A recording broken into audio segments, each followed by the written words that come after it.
반갑습니다. 우원디입니다. 오늘 처음 소개해드릴 이 영상은 리디자인 컨텐츠입니다. 기업들이 추구하는 제품 디자인의 랭귀지를 바탕으로 새롭게 재해석해보는 시간을 가져보려고 하는데요. 어느 기업부터 시작할까 고민하던 도중 가전제품 업계의 애플로 불리우는 발뮤다 기업에서 첫 스마트폰이 런칭되었다고 하여 디테일하게 살펴보고 상상의 나래를 펼쳐 더욱 발뮤다스럽게 리디자인하는 컨텐츠를 제작해보았습니다. 그럼 같이 가보실까요? 컨텐츠 프로세서에 대해 간략하게 소개를 하고 넘어가겠습니다.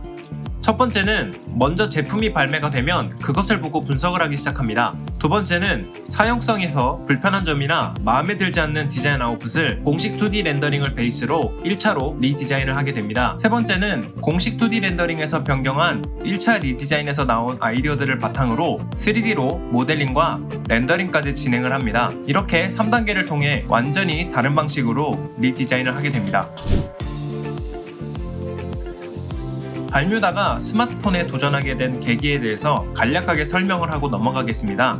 가전제품을 만드는 발뮤다 기업의 대표이사 사장 겸 소속 디자이너인 테라오 겐 씨는 스마트폰을 만들게 된 계기는 두 가지가 있었다고 하는데요.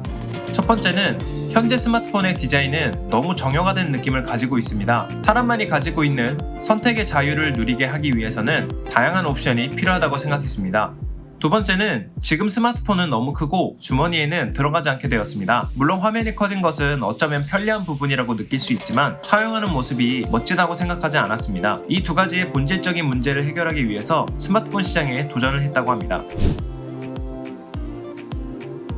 먼저 발뮤다 공식 사이트에서 기재가 되어 있는 내용의 일부를 간략하게 추려보자면 2003년 창업 이후 다양한 제품 라인업을 확장하면서 지금이라면 하고 싶은 것을 해도 회사가 흔들리지 않을 것이라는 판단을 해 개발에 착수했다고 합니다. 개발 코드명은 쿄토, 디자인 여행을 1년간 떠나게 되었으며 디자인 컨셉은 컴팩트하고 개성적이며 우아한 스마트폰을 만들려고 결심했고 10수년 만에 디자이너로 복귀하여 스스로 선을 그리며 기획을 했다고 합니다. 처음으로 생각한 부분은 뒷면이 곡면으로 구성되어 있어야 된다는 철학을 바탕으로 디자인 프로토타입을 80개 이상 만들며 해결책을 찾기 위해 1년간 수많은 아이디에이션을 하였는데 곡선 위주로 디자인을 고집하여 나온 최상의 결과가 지금의 발뮤다 스마트폰이라고 합니다.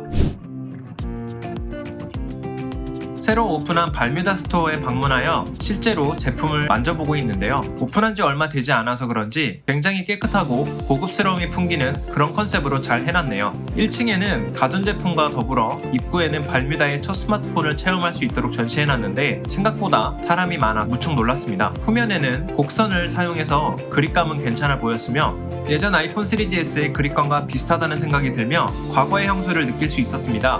여기까지가 그나마 긍정적으로 본 시각이었고요. 웹사이트에서 설명하는 이야기를 배제하고 단순히 첫 느낌만 보더라도 정말 비주얼이 이건 아니라는 생각을 했습니다. 아, 이걸 발뮤다에서 직접 만들었다고? 실망감이 보다 더 엄청나게 몰려왔습니다. 모든 부분이 사용성을 고려하지 않고 만든 흔적이 이곳저곳에서 보였는데요. 그립감에만 집중해서 그런지 이건 뭐 좋게 보려고 해도 좋게 보이지 않는 그런 부정적인 느낌이 머릿속에 가득했습니다. 게다가 제가 알고 있는 그토록 디자인적으로 철학적으로 존경하고 동경하던 가전제품 업계의 애플이라고 불리우는 발뮤다 기업이 맞나? 이런 말도 안 되는 디자인과 소재 그리고 마감과 가격까지 정말 너무나도 실망을 했습니다. 아니면 이 스마트폰 시장을 너무 만만하게 본 것인지 솔직히 좀 이해가 되지 않았습니다.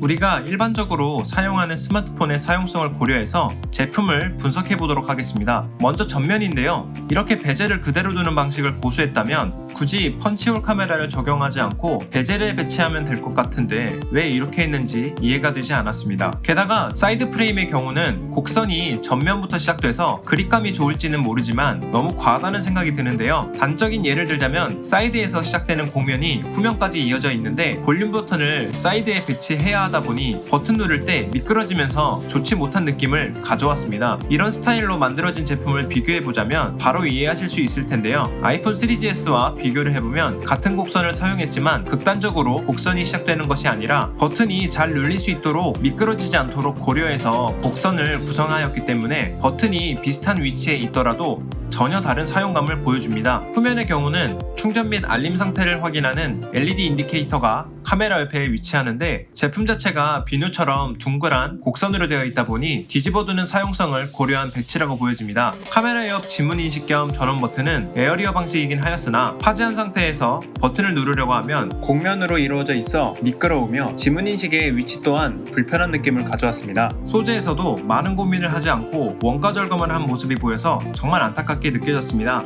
사실 중국에서 만드는 중저가 스마트폰에서도 메탈은 선택이 아닌 필수로 사용하는데 왜 이렇게 저렴한 느낌과 마감을 고수했는지 조금 의문이 드네요. 처음 도전하는 시장에서 그냥 브랜드 파워로 찍어 누르겠다는 건가?